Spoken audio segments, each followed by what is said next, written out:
Hello दोस्तों, नमस्कार। आज की जो हमारी कहानी है वो अब तक की सबसे खतरनाक कहानी है। ये कहानी नहीं बल्कि एक ऐसा सच है जिसे सुनकर आपके रोंगटे तक खड़े हो जाएंगे। दोस्तों, ये कहानी विजय एवं किशोर नामक दो युवाओं की कहानी है। किशोर और विजय दोनों एक ट्रक पर नींबू का व्यापार करते थे। दोनों का व्यापार बहुत बढ़िया चल रहा था। एक दिन की बात है, उनको नींबुओं का एक बड़ा ऑर्डर मिला। विजय और किशोर दोनों बेहद खुश होते हैं। विजय कहता है, यार किशोर, आज तो नींबुओं का बहुत अच्छा ऑर्डर मिला है। उन दोनों को वह ऑर्डर गुजरात से मिला था। वे दोनों राजस्थान के झालावाड़ से नींबुओं को भरते हैं और गुजरात के लिए रवाना हो जाते हैं। दोनों शाम के वक्त राजस्थान से रवाना होते हैं। धीरे धीरे रात हो रही थी। किशोर जो कि ट्रक को चला रहा था और विजय उस ट्रक का खल्लासी था। दोनों आपस में बातों में मशगूल थे। तभी रास्ते में एक जंगल पड़ता है। किशोर बहुत थक जाता है। किशोर फिर विजय से कहता है, यार विजय, अब मेरे बस की नहीं है इस ट्रक को चलाने की। यार मैं बहुत थक चुका हूँ। वो विजय कहता है, देख भाई, मेरी भी बस की नहीं है यार, बहुत भूख लग रही है। रात के करीब 9 से 10 बजे का टाइम हुआ था। किशोर कहता है, ऐसा करते हैं भाई, सामने मुझे एक जामुन का पेड़ दिखाई दे रहा है। मैं ट्रक को इस जामुन के पेड़ के नीचे ले चलता हूँ और यहीं पर हम अपने ट्रक को खड़ा कर देते हैं। तो विजय कहता है, ठीक है भाई, ये सही रहेगा, क्योंकि ट्रक को चलाने की मेरी भी बस की नहीं है और मुझे बहुत नींद आ रही है। तो किशोर कहता है, ऐसा करते हैं, पहले खाना खा लेते हैं, उसके बाद दोनों आराम से सोएंगे और सुबह के 4 बजे हम यहाँ से रवाना होंगे। दोनों खाना खाते हैं। किशोर ने अपना ट्रक जामुन के पेड़ के नीचे खड़ा कर दिया और किशोर विजय से कहता है, देख यार विजय, खाना खा लेते हैं। विजय कहता है, हाँ भाई, बिल्कुल सही। अब दोनों खाना स्टार्ट करते हैं और खाना खत्म करके किशोर कहता है, भाई मुझे तो नींद आ रही है, मैं तो सो रहा हूँ। विजय और किशोर दोनों ट्रक के अंदर केबिन में सोने की तैयारी करते हैं। लेकिन गर्मियों का मौसम था। ट्रक की केबिन के अंदर गर्मी पड़ रही थी। दोनों ट्रक के केबिन में सोने की कोशिश करते हैं, लेकिन उस केबिन में गर्मी लग रही थी। दोनों उस केबिन में ढंग से सो नहीं पाते हैं। तो किशोर विजय से कहता है, देख भाई, मैं ट्रक के ऊपर टूल में सोने जा रहा हूँ, अगर तुझे चलना हो तो बता। लेकिन विजय कहता है, नहीं भाई, मैं तो यहीं पर सो रहा हूँ, मैं नहीं जा रहा टूल में सोने के लिए। तो किशोर उठता है, अपने बोरियां बिस्तर उठाकर सीधा ट्रक के टूल में सोने के लिए पहुंच जाता है। अब विजय भी नीचे केबिन में सोने की कोशिश करता है, लेकिन उसे नींद नहीं आती है। तो पहले तो विजय अपना मोबाइल चलाता है। कुछ देर बाद विजय को भी नींद आ जाती है, लेकिन विजय कुछ देर सोया ही था कि उसे कुछ खाने पीने की आवाज़ आती है, जैसे कि कोई व्यक्ति कुछ खा रहा हो। तो विजय ट्रक के केबिन में से चिल्लाता है, यार किशोर, कितना खाएगा यार तू, कब से खा रहा है, क्या तेरा पेट नहीं भरता है? लेकिन ट्रक के टूल में से कोई आवाज़ नहीं आती है, सिर्फ खाने की आवाज़ आती है। तो विजय अपनी आंखों को मसलते हुए कहता है, अरे भाई किशोर, आराम से खा ले भाई, कौन सा तेरा खाना भागा जा रहा है, तुझे बहुत जल्दी हो रही है खाने की, अभी तो तूने खाना खाया है। लेकिन वो खाने की आवाज़ें बढ़ती जाती है। ऐसा लग रहा था कोई कचर कचर करके कुछ खा रहा हो। तो विजय को गुस्सा आ जाता है, वो एकदम नींद में से उठता है। लेकिन विजय अपने सामने ऐसा भयानक दृश्य देखता है जिसे देखकर विजय अचंभित रह जाता है। उसके डर की कोई सीमा नहीं होती है। विजय ऐसा डर चुका था जिसे मैं अपने शब्दों में भी बयान नहीं कर सकता हूँ। विजय ने जो देखा, शायद कोई और होता तो वहीं पर डर से बेहोश हो जाता। विजय ने देखा उस जामुन के पेड़ पर एक चुड़ैल बैठी है। उस चुड़ैल की गोद में किशोर का शरीर है। वो किशोर के मांस को चबा चबा कर खा रही थी। उसने किशोर का एक हाथ उसके शरीर से अलग कर रखा था और वो आराम से उसकी हड्डियों को चबा रही थी। जब विजय ने वो भयानक दृश्य देखा तो विजय उस दृश्य को देखकर दंग रह गया। उसकी बोलती बंद हो गई। विजय को समझ में नहीं आ रहा था कि मैं क्या करूं, मैं क्या नहीं। ये आखिर कौन सी बला है जिसको मैंने देख लिया है। किशोर अभी भी जीवित था। वो सिर्फ हलचल कर रहा था, लेकिन उसकी इतनी हिम्मत नहीं हो रही थी कि वो उस चुड़ैल का मुकाबला कर सके। और चुड़ैल उसके मांस को ऐसे खा रही थी जैसे कि कोई इंसान चिकन बिरयानी को खाता है। तभी उस चुड़ैल की नजर विजय पर पड़ती है। विजय को देखकर वह चुड़ैल मुस्कुराती है। उस चुड़ैल के होठ कानों तक फटे हुए थे। जब वो मुस्कुरा रही थी तो उसके बड़े बड़े नुकीले दांत बाहर निकल रहे थे। वो अपने बड़े बड़े दांतों को निकालकर हंस रही थी। उसके मुंह में खून भरा हुआ था। जब वो चुड़ैल विजय की ओर हंस रही थी तो उसके मुंह में जो किशोर का खून लगा था वो बूंद बूंद करके बाहर टपक रहा था।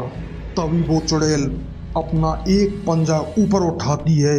उस चुड़ैल के नाखून बहुत बड़े बड़े थे और वो अपना पंजा सीधा किशोर की छाती में डाल देती है और छाती से उसका दिल बाहर निकाल लेती है।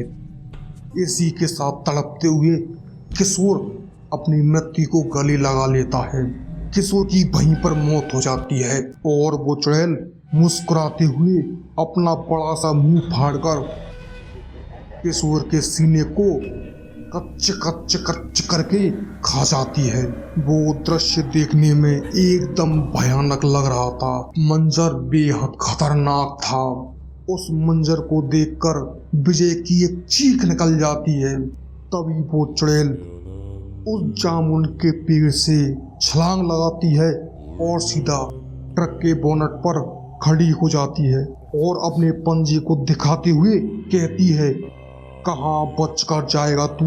तेरा खून बहुत मीठा है। तेरे दोस्त को तो मैं मार चुकी हूँ, अब तेरी बारी है। तभी विजय भागने की कोशिश करता है। विजय ने अपने ट्रक के फाटक को खोला और जैसे ही वो भागने की कोशिश करता है तो वो चुड़ैल उस ट्रक के दरवाजे के सामने आ जाती है और अपने नुकीले दांतों को निकालते हुए कहती है, कहाँ तक बचेगा तू मेरे से? तभी विजय के हाथ उस ट्रक में रखी एक लोहे की रॉड आ जाती है। विजय ने वो रॉड उठाई और सीधा उस चुड़ैल के सर पर दे मारी, लेकिन उस रॉड का उस चुड़ैल पर कोई असर नहीं हुआ, बल्कि वो लोहे की रॉड टेढ़ी हो गई। विजय इस सीन को देखकर बहुत घबरा जाता है। ना तो विजय को ये समझ ना आ रहा था कि मैं क्या करूं और क्या नहीं। विजय मन ही मन में भगवान को याद करता है और कहता है, हे भगवान मुझे बचा ले। तभी उस चुड़ैल का एक हाथ बड़ा हो जाता है और वो ट्रक के अंदर हाथ डालकर विजय को पकड़ती है और उसे बाहर फेंक देती है। विजय नीचे जमीन पर गिर जाता है और गिरते ही उसके एक हाथ में फ्रैक्चर हो जाता है। विजय दर्द से तड़पता है और कराहते हुए ऊपर उठता है और विजय भागने की कोशिश करता है। तभी वो चुड़ैल छलांग लगाते हुए विजय के सामने आ जाती है और अपना एक पंजा सीधा विजय की छाती में मारती है। जैसे ही उसने अपना पंजा विजय की छाती में मारा तो वो चुड़ैल अचानक से पीछे हट जाती है। ऐसा लगा था कि विजय के शरीर में कोई करंट है, जिस करंट को छूकर वो चुड़ैल पीछे हट गई और वो चुड़ैल अपनी बड़ी बड़ी आंखों से विजय को घूरते हुए देखती है। यकीन मानिए दोस्तों, जो वो चुड़ैल थी उसकी आंखें देखने में एकदम भयानक थी। ऐसा लग रहा था कि उसकी आंखों में अंगार भरा हुआ है, उसकी आंखों से खून टपक रहा था, उसकी एक आंख में कीड़े लगे हुए थे। वो चुड़ैल विजय को अचंभित कर देने वाली नजरों से देखती है। जब वो चुड़ैल पीछे की तरफ हुई तो विजय को भागने का मौका मिल गया। विजय वहां से भागता है और भागता ही जाता है, लेकिन वो चुड़ैल आसानी से उसका पीछा छोड़ने वाली नहीं थी। वो उसके पीछे पीछे भागती है और उससे कहती है, कहाँ तक भागेगा तू मेरे से बचकर नहीं जा सकता। इस जंगल में जो भी आया है वो जिंदा वापस नहीं गया, तो तुझे भी मैं कैसे जिंदा जाने दे सकती हूँ। तू मेरा शिकार है और मेरा शिकार मेरे से कभी भागकर नहीं गया है। लेकिन विजय उस जंगल से भागता ही जाता है, भागता ही जाता है। वो रुकने का नाम नहीं लेता है और पीछे से उस चुड़ैल की डरावनी हंसी और डरावनी आवाज आती है। लेकिन विजय के दिमाग में सिर्फ यही चल रहा था कि मुझे इस चुड़ैल से बचना है, किसी भी कीमत पर इस चुड़ैल से बचना है। लेकिन वो चुड़ैल विजय का पीछा नहीं छोड़ती है। तभी विजय को एक गांव दिखाई देता है। विजय भागकर उस गांव की सीमा में प्रवेश कर जाता है और जब विजय उस गांव की सीमा में प्रवेश करता है तो अचानक से उस चुड़ैल की जो डरावनी आवाजें थी जो विजय के कानों में पड़ रही थी, वे सब अचानक से गायब हो जाती है।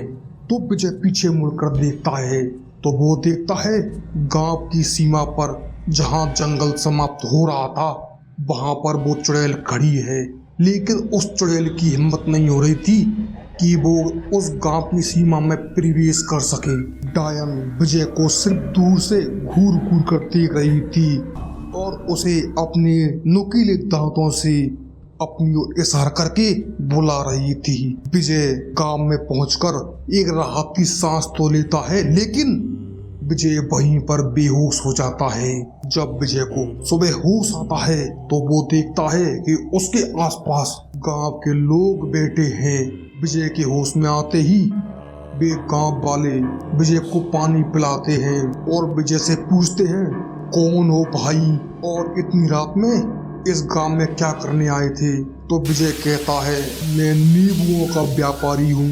मैं और एक मेरा दोस्त किशोर एक मंडी से नींबू भरकर दूसरी मंडी में पहुंचाते हैं। किशोर जो मेरा साथी है वो एक ट्रक ड्राइवर है और मैं उसका खल्लासी हूँ।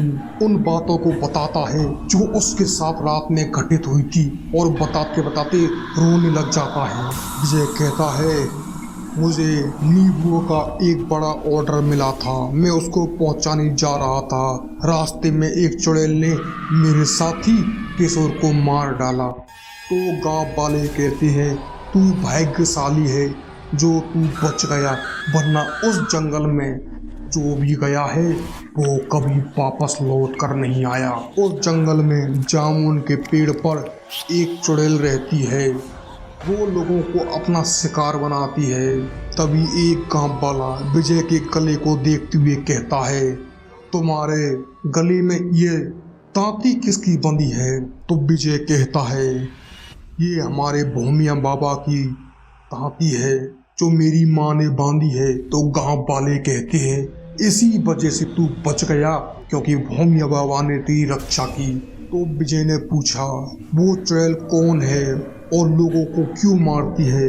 तो गांव वालों ने बताया, कई सालों पहले की बात है, यहाँ पर एक महिला रहा करती थी। वो महिला जादू टोने किया करती थी और शैतान की पुजारन थी। पूर्णमासी की रात वो औरत बच्चों की बलि दिया करती थी। एक दिन हमने उस औरत को रंगे हाथों पकड़ लिया और ग्रामीणों ने उस औरत की झोंपड़ी सहित उस औरत को जला दिया। लेकिन इसके बाद भी उस औरत की आत्मा इस गांव में समा गई और गांव में भयंकर अकाल पड़ा, सूखा पड़ा, चारों ओर त्राहिमाम मच गया। तो हमने हमारे गांव के कुल देवता को प्रसन्न किया।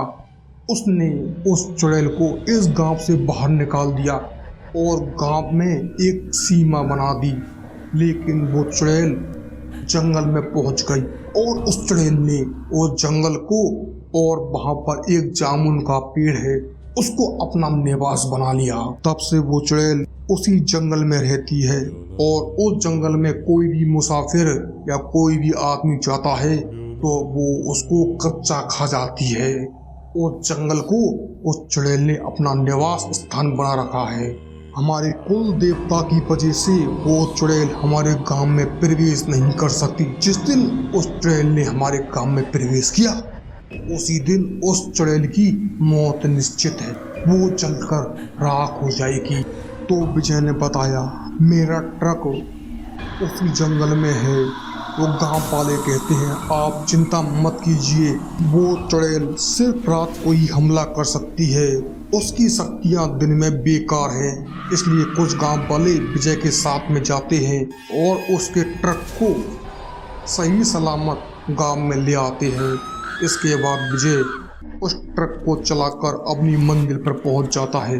दोस्तों ये कहानी विजय के एक दोस्त ने हमें भेजी थी। ये कहानी आज से लगभग 15 से 20 साल पुरानी है। करीब 2002 के लगभग विजय के साथ ये घटना घटित हुई थी।